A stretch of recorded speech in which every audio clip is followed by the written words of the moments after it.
40% commission corrupt Bommai government is setting new benchmarks and new standards of decibel levels of corruption every day.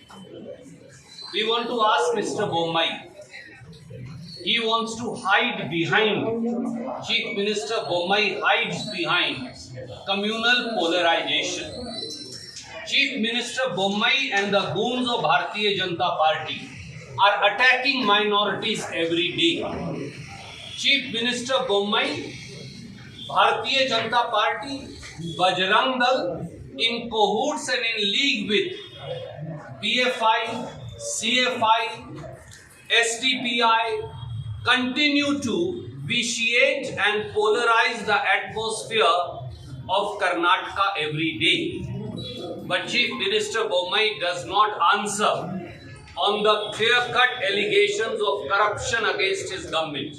50,000 contractors of Karnataka are protesting against the demand of 40% commission that is being sought and the public exchequer's money being siphoned off.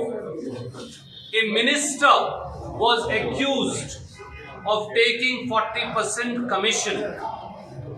A sitting minister in the Bommai government.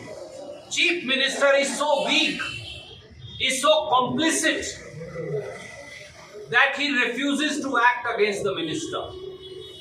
A member of the BJP, a member of the Hindu Vahini, alleged corruption and demand of 40% commission by a sitting minister. Nobody from the Congress party or contractor association did so.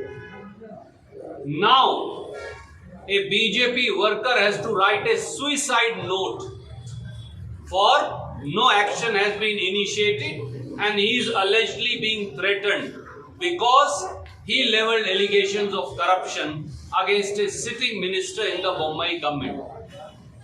Does it not prove that Mr. Bommai is condoning corruption or is he complicit in this corruption?